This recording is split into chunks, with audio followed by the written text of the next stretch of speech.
With week 2 of the NFL season in the books, today we are going to be looking at all 32 teams and these power rankings following week 2. Let's dive into it at number 32. Still have the Arizona Cardinals. They played very valiantly against the Giants, had a huge lead. Thought Josh Dobbs played decently well in this game, but ultimately they do blow it. They do lose this game and fall to 0-2.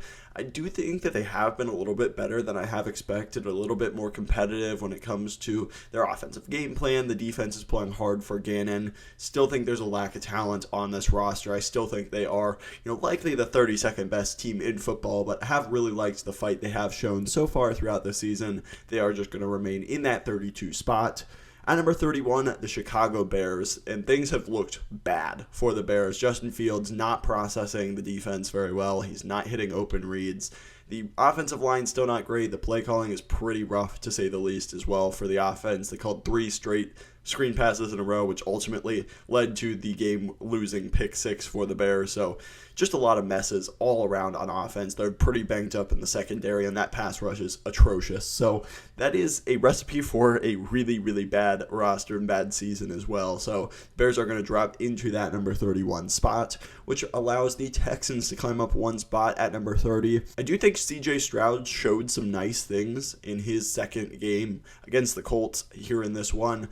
I think, he still has lots of rooms to grow. There's plenty of things that defensively the Texans really didn't do very well, but ultimately, I do think they are showing improvement. I do think that DeMeco Ryans is a good head coach. Stroud showed some progression from week 1 as well, so that's great to see. Texans are going to move up to that number 30 spot. Then at 29, we have the Denver Broncos. Things were looking really nice in the first quarter and first half in general. Russell Wilson was able to get the deep ball going with Marvin Mims. They had some nice completions downfield. Defense was looking really good. And then a complete and utter collapse in the second half of this game allowed the Commanders to come back in it and eventually win. I just don't think the Broncos have anything that really stands out as a really amazing trade at this point. Defense especially just hasn't been as good as you would hope for this Broncos team. It's going to drop them down to 29. Then we have the Panthers at 28. Huge drop, 6 spots.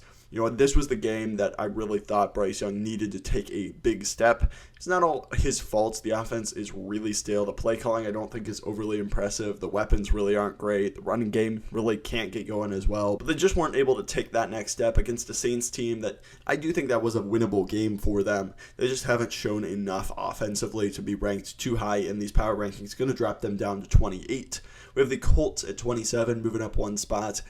Got a big win. Anthony Richardson did get banged up in this game with a concussion. Sure, he will be back, within the next few weeks, perhaps even this upcoming week. We will certainly see, but I do think he showed some great things. This offense, I do think, is going to be pretty decent. The defense has some problems, especially in the secondary. It's very young, very inexperienced back there, and I do think that it is going to very much limit what this team can do.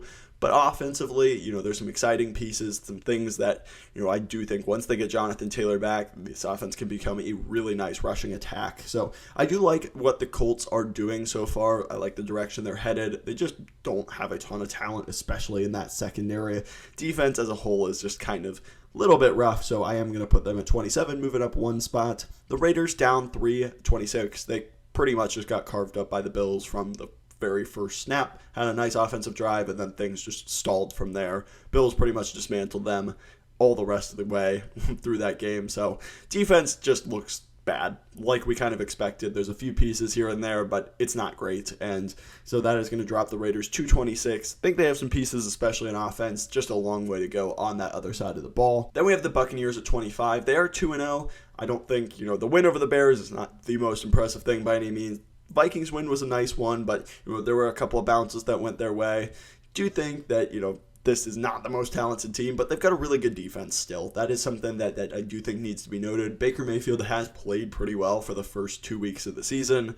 Now, we've seen stretches of hot Baker Mayfield versus cold Baker Mayfield, and there's quite a stark contrast there. I do think we will eventually see Baker Mayfield in perhaps not his best form, and that will really determine where this team can go. This was a good win, up 5 spots, and the Buccaneers are 2-0 at this point. Titans at 24, up 2 spots. I did actually pick them to win that game against the Chargers. I think there were some things that went their way, but ultimately, the deep ball to Treylon Burks was especially, working pretty well for Ryan Tannehill. This defense is still a ferocious unit. The pass rush up front with Jeffrey Simmons is pretty good. I think the secondary is tough. You're very well coached with Mike Vrabel. You're going to not be a fun team to necessarily play against. I don't think they're the most talented. The quarterback is inconsistent at best when Tannehill's in there. The offensive line's pretty bad. So they've got major deficiencies, but a nice win, and I think they are always going to be a tough out for a lot of teams. Then we have the Rams at 23. This team has played really well so far. They made it a close game against the 49ers, and ultimately it was a one-score game after that field goal at the very end. I think for the Rams, Puka Nakua's breakout has been huge for them. Once they maybe eventually get Cooper Kupp back, that could be a great tandem, even though they are kind of a similar type player. Matthew Stafford has played really well. Sean McVay has been in his bag as well. This defense is young, inexperienced, and has their issues, but I think they've played hard. So this Rams team deserves a lot of credit. I continue to move up my rankings up to number 23. Then we have the Commanders at 22. They are 2-0 as well. Pretty much, the least impressive wins that you can really come by after beating the Cardinals and the Broncos. But still, 2-0 is 2-0. That is a very good place to be in for this Commanders team. The defense has played really well. I think after limiting some of those big plays, they hamper down and really kind of set the tone for the rest of this game. We're able to force a couple turnovers and make some plays. Offense with Sam Howell, I think, is getting there. They're kind of figuring out what Howell is, where he's best. And I do think he has shown some nice flashes here and there, so that's certainly something they can lean on. And Brian Robinson had a really nice game as well. So this Commanders team is definitely going to be feisty down the stretch, not an easy out. Then we have the Patriots at 21, down 3 spots. I think this Patriots team is very competitive. They were very much in that game with the Dolphins as well. They just lack some firepower offensively. I think the play calling's much better. I think against less explosive teams than Miami, this Patriots team is going to be very, very tough to beat. Their defense is super good. They're so well coached with Belichick. And the offense is finally looking like a competent NFL offense, which is a huge improvement from last year. They just lack some of that real high-end explosiveness when they do get down early in games. I do think it limits kind of their ability to come back and really get back into that game. So Patriots are going to move down 3, though I do like some of the things that I've seen from them. The Giants do pick up the win, but are going to move down 1 spot here. This Giants team really dug themselves into a massive hole. It took them way too long to score points. Finally got on the board. Brian Daboll was able to lead that comeback with Daniel Jones at the helm, and they were finally able to kind of explode a little bit. Isaiah Hodgins, Jalen Hyatt were getting involved. Saquon Barkley does get hurt, which is a huge bummer for this team, but I think it was good rally. You should never have been in that position, but a good job by the Giants ultimately getting the win. That is important. I was just impressed by a couple of other teams, a bit more than, barely squeaking one out against a really poor Cardinals team. At number 19, the Saints moving up 2 spots. Big win over the Panthers, division game on Monday Night Football. This team still seems like it has a limited ceiling to me with poor coaching, and I do think Derek Carr is a limiting factor on this offense. The receivers have been really nice for him, and I think that this defense is really, really tough nut to crack as well. I think the offensive line's been relatively poor for the Saints. I still have my questions about their high-end upside, but 2-0 is really impressive so far to start the season, and that is a big win for the Saints, who can continue to climb up these rankings if they continue to play well. Then we have the Jets at 18. They are moving down 9 spots. I put out my previous rankings before Monday Night Football, before Aaron Rodgers was hurt, so this is certainly factoring into that as well.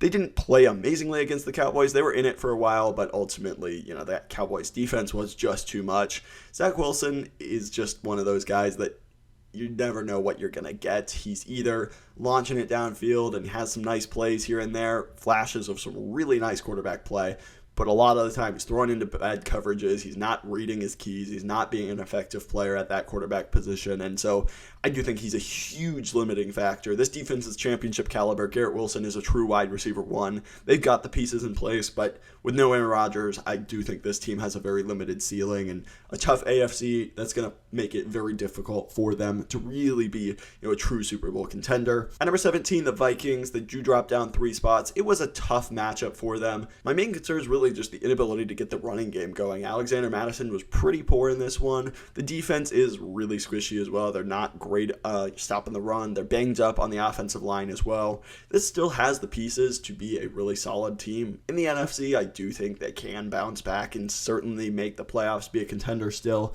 They just need to go out and show it. A disappointing loss against the Buccaneers that was a bit unexpected. You do expect that, they may lose to the Eagles on Thursday Night Football, but it wasn't a great start so far for the Vikings to this season. Starting 0-2, they do need to bounce back in a big way, really get that running game established as well. At number 16, the Pittsburgh Steelers, huge win over the Browns on Monday Night Football. Defense really came to play. That is what won them the game, 2 defensive touchdowns. And, ultimately that was the deciding factor. This defense is elite. They are a top 3 unit in the NFL. Now, the issue is the offense really hasn't looked amazing. They are going to move up 4 spots. I did think it was an impressive win. Pickett really hasn't been able to get going. A lot of people thought he would have a huge breakout year in his second year. I think things have not quite clicked the way that this offense had hoped. Matt Canada's play calling is still atrocious. The offensive line has its fair share of issues as well. So I do think that this was a big win for the Steelers. It was a great defensive performance and a good step in the direction of, getting back to 500, getting back in that division race and making this really competitive. But it's a tough spot to be in for the Steelers if your offense is going to remain very stagnant and not be able to really carry this team. Relying on the defense, they are good enough that they can probably drag you to 8-9 wins, but it does put a limited cap on this team's potential moving forward in the playoffs. At number 15, we have the Green Bay Packers. They do lose, but they are going to move up 1 spot just due to some of the drops from the other teams. With the Packers, it was a close game. They had multiple opportunities to win this. I do think that a lot of the time, if this game was played over, the Packers do win it just kind of based on some of the plays. The defense has looked pretty solid. I think, they have been a bit more aggressive. That defensive front has been a much better unit than it was last year. And the offense with Jordan Love, I think, has been effective. It's not the most efficient thing. They're not moving the ball quite crazy. And I do think A.J. Dillon is not the same as Aaron Jones as we saw in this game. Aaron Jones just brings a huge element to this offense. When he's not out there, it can be rough. No Christian Watson as well. So I think they are missing some of their best playmakers. Once they get them in there, I think Love has looked really pretty solid in his first couple of real starts. So excited to see what this Packers team can be with Love at the helm. I think he's played well so far. Then we have the team they just lost to in the Atlanta Falcons at number 14, moving up 3 spots. This running game is just ferocious. I think they really got Drake London involved this week, which I love to see. Bijan Robinson may already be the best running back in the NFL. He's so elusive. He's so dangerous. And this defense played decently as well. I think they have some playmakers. AJ Terrell, Jesse Bates make the secondary really formidable. And I think they've got some nice pieces there. There's still a lot of question marks as well, but I like what they're doing, and I think that this offense is just going to be so efficient, so ground and pound. I love what they were doing with Jonnu Smith. Don't know why Kyle Pitts doesn't do that, but this offense has some really nice play calls, some nice designs. Do think if they go down, there is a lack of explosiveness perhaps on this offense. Ritter made some questionable reads for sure in this one, but I am very excited for this Falcons offense. I just think it is so much fun to watch, even if it is a bit, run heavy, a bit gimmicky at times. It's just effective, and I really like what Arthur Smith has done to get the most out of his players. Then with the Chargers at 13, they're 0-2. They've been very disappointing. Brandon Staley's seat is flaming hot at this point, and you've just got to be better. You've got to beat teams like the Titans, who are tough, but the Chargers are much better than them when it comes to pure talent. With that, the offensive play calling has been better, but still not, amazing in my opinion, but it's mostly the defense that's really been the issue in this. They just can't stop the run very effectively up front. They've got questions in the secondary as well. It's just a poorly called defense in my opinion. I think they really need to fix that in order for this team to be able to turn their season around. It's a rough spot to be in, 0-2. They have the talent certainly to bounce back. That's why I'm not quite panicking at this point. At number 12 up next, we have the Cincinnati Bengals moving down 5 spots. It's not necessarily as much about the loss. Obviously, going 0-2 to start the season in the division is not ideal. but they did start off the year 0-2 last year as well. It does just feel a little bit different. Joe Burrow did re-aggravate his calf injury that he sustained during training camp. He is maybe going to play in week 3. We'll have to see, but it's probably going to be something that lingers regardless. And he just hasn't quite looked like himself. He's not got the same zip on his balls. He's making some not amazing decisions as well, which is very unlike Burrow. He's a fantastic processor, and you have to wonder if he's just concerned about moving around in the pocket, getting hit, and he just doesn't quite look like himself. That's the biggest concern for me. I think they can bounce back from 0-2 if Burrow was fully healthy and they were just trying to figure things out. I think a lot of the time the Bengals have just started slow. They figured things out and really been able to explode more towards the middle and especially the end of the season and finishing strong. So I think that part of it is not necessarily the concern. It's more about Burrow's health. Is he going to be able to play through the injury, be able to remain effective through it? That's my biggest concern for the Bengals right now, why they did drop 5 spots to number 12.